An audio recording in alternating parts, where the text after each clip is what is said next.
مفتی صاحب کے YouTube channels کو سبسکرائب کیجئے اور ان کے تازہ بیانات کے ذریعے اپنے علمی، اصلاحی اور فکری آبیاری کرتے رہیں۔ بڑے لمبے ہاتھ اٹھا کے دعا کرتا ہے، اللہ کے سامنے بڑا گڑ گڑاتا ہے، آہوزاری کرتا ہے، لیکن اس کا کھانا حرام کا ہے، اس کا پینا حرام کا ہے، اس کا پہننا حرام کا ہے۔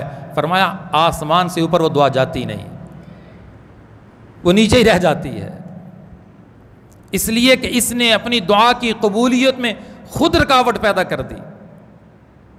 اب اس قوم کو، اس امت کو کون سمجھائے کہ ہر مسلمان اس رمضان میں اپنا محاسبہ کر لے کہ میرے کس معاملے میں مجھ سے گڑبڑ ہو رہی ہے، کہاں میں غلط ہوں۔ لوگ کہتے ہیں جی معاشرہ ایسا آ گیا، ماحول ایسا بن گیا، ہم جھوٹ سے بچ ہی نہیں سکتے، ہم حرام سے بچ ہی نہیں سکتے۔ میں تو لمبا چوڑا جواب نہیں دیتا، میں تو صرف اتنی بات کہتا ہوں کہ اگر تمہارا قبر کے اندر یہ جواب چل جائے گا تو پھر تم لگے رہو۔ وہاں رب کی عدالت میں یہ بات کہنا کہ ہم سے نہیں ہو سکا اس لیے کہ معاشرہ ایسا تھا، پھر اللہ کا فرمان کیا کہتا ہے؟ لا یکلف اللہ نفسا الا وسعها، ہم نے انسان کو ایسا کوئی حکم نہیں دیا جو اس کی طاقت سے باہر ہو، وہ کام کرنے کا حکم دیا جو اس کی طاقت اور وسعت میں تھا۔ یہ جواب وہاں نہیں چل سکے گا۔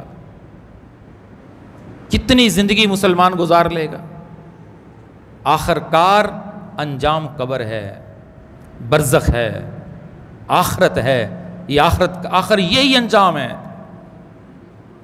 لیکن مسلمان چونکہ قبر کی زندگی کو بھول چکا ہے، اس لیے اس کے سامنے سفید اور سیاہ ایک ہو چکا ہے، سچ اور جھوٹ ایک ہو چکا ہے۔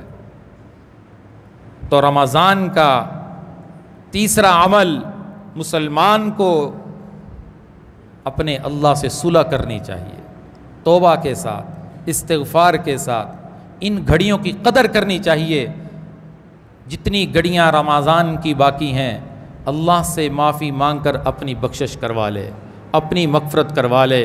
اللہ کے نبی نے فرمایا کہ جس نے رمضان کا مہینہ پایا اس کی بخشش نہیں ہوئی، اس کی مغفرت نہیں ہوئی، فرمایا ہلاک ہو جائے، برباد ہو جائے، ہلاک ہو جائے، برباد ہو جائے۔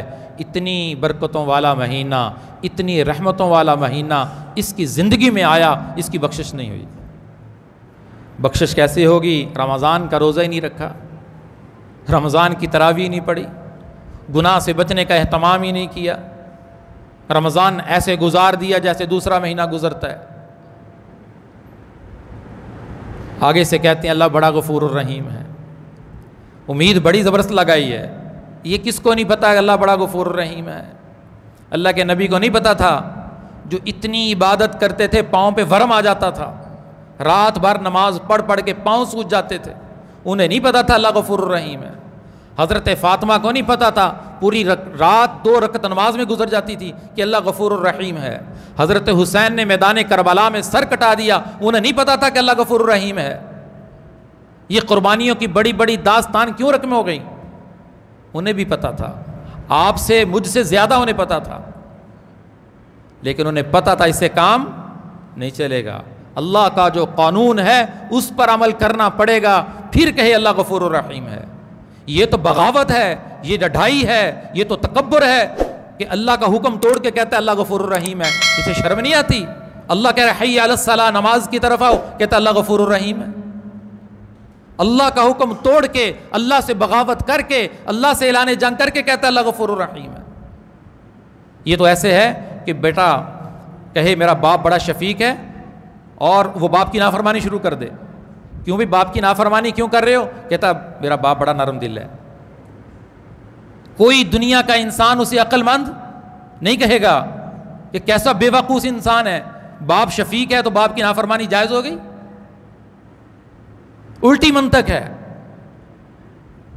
تو رمضان کے ختم ہونے سے پہلے ہمیں اپنا محاسبہ کر کے اللہ سے معافی مانگنی ہے۔ یا ایھا الذین آمنوا توبوا الی اللہ توبۃ نصوحا، اے ایمان والو اللہ کی سے توبہ کرو، پکی توبہ کرو۔ الم یأنی للذین آمنوا ان تخشع قلوبہم لذکر اللہ، کیا ابھی وقت نہیں آیا کہ ایمان والے اللہ سے ڈر جائیں؟ کیا ابھی وقت نہیں آیا کہ ایمان والے اللہ سے ڈر جائیں؟ قل یا عبادی الذین اسرفوا، اے نبی میرے بندوں کو بتاؤ، اگر تم نے گناہ کر کے، بغاوت کر کے، ظلم کر لیا اپنے اوپر، لا تقنطوا من رحمت اللہ، اللہ کی رحمت سے مایوس نہ ہونا۔ ان اللہ یغفر الذنوب جميعا، اللہ سارے گناہوں کو معاف کرنے والا ہے۔ انہ هو الغفور الرحیم، وہ غفور بھی ہے، وہ رحیم بھی ہے۔ نبی عبادی انی انا الغفور الرحیم، اے نبی میرے بندوں میں اعلان کر دو تمہارا اللہ معاف کرنے والا بھی ہے، رحم کرنے والا بھی ہے۔ اے نبی میرے بندوں کو بتاؤ، التائب من الذنب کمن لا ذنب لہ، تم گناہوں سے توبہ کرو گے، اللہ تمہیں ایسے کر دے گا جیسے زندگی میں تم نے گناہ کیا ہی نہیں تھے۔ گناہوں سے توبہ کرنے والا ایسا ہو جاتا ہے جیسے زندگی میں اس نے گناہ نہیں کیا۔ یہ اللہ کی رحمت ہے۔ 50 سال اللہ سے بغاوت کیے رکھی، ایک مرتبہ کہے اللہ آج کے بعد تجھ سے صلح ہے، آج کے بعد نماز نہیں چھوڑوں گا، زکوٰۃ اہتمام سے دوں گا، روزے اہتمام سے رکھوں گا، گناہ چھوڑ دوں گا، جھوٹ چھوڑ دوں گا، بددیانتی چھوڑ دوں گا، حرام کھانا چھوڑ دوں گا، ناجائز 2 نمبر کام کرنے چھوڑ دوں گا۔ آج اللہ سے عزم کر کے توبہ کر کے اٹھے، اللہ سب گناہوں پہ پانی پھیر دیں گے۔ الا من تاب وآمن وعمل عملا صالحا فاولئک یبدل اللہ سیئاتہم حسنات، کہ جو بندہ میرا مجھ سے معافی مانگتا ہے، پھر اپنے آپ کو درست کر لیتا ہے، پھر نیک عمل کرنے شروع کر دیتا ہے، فاولئک یبدل اللہ سیئاتہم حسنات، اللہ گناہوں کو مٹا کر اس کی جگہ پہ نیکیاں لکھ دیتے ہیں۔ یہ توبہ کرنے کو والے کو اللہ انعام دیتے ہیں۔ تو آج کی مجلس میں رمضان کے اختتامی ایام، آخری عشرہ شروع ہے، اس عشرے میں اللہ بہت سارے لوگوں کو جہنم سے آزاد کرتے ہیں۔ تھوڑی سی محنت کر لیں، تھوڑی محنت کر لیں، اہتمام سے روزہ رکھ لیں، تراویح کی نماز کا اہتمام کر لیں، تلاوت کا اہتمام کر لیں، استغفار کا اہتمام کر لیں، یقین سے کہتا ہوں اللہ ملک کے حالات بدل دیں گے، اللہ تمہارے حالات بدل دیں گے، اللہ گھروں کے حالات بدل دیں گے، اللہ کے آئے ہوئے عذاب کے فیصلے اللہ ختم کر دیں گے۔ وَمَا كَانَ اللَّهُ لِيُعَذِّبَهُمْ وَأَنْتَ فِيهِمْ، اے نبی جب تک آپ ان میں موجود ہیں اللہ اس قوم کو عذاب نہیں دے گا۔ وَمَا كَانَ اللَّهُ مُعَذِّبَهُمْ وَهُمْ يَسْتَغْفِرُونَ، اور دوسرا عمل، جب تک یہ امت اللہ سے معافی مانگتی رہے گی اللہ عذاب نازل نہیں کریں گے۔ استغفار اتنا بڑا عمل ہے کہ اللہ کے فیصلے والے عذاب کو روک لیتا ہے۔ سارے بھائی عزم کر لیں کہ انشاءاللہ ہم 3 کام کریں گے۔ ایک، جو اللہ نے توفیق بخشی اس پر اللہ تعالیٰ کا شکر ادا کریں گے۔ اللہ کی عبادت کا حق ادا نہیں ہو سکا، ہم کیا کریں گے؟ اس پر استغفار کریں گے اور سابقہ زندگی سے توبہ کریں گے۔ آخری بات، مسلمان پر اللہ تعالیٰ نے صدقہ فطر کو واجب کیا ہے۔ روزوں میں ہونے والی کمی کوتاہی کو صدقہ فطر کے ذریعے دور کر دیا جاتا ہے۔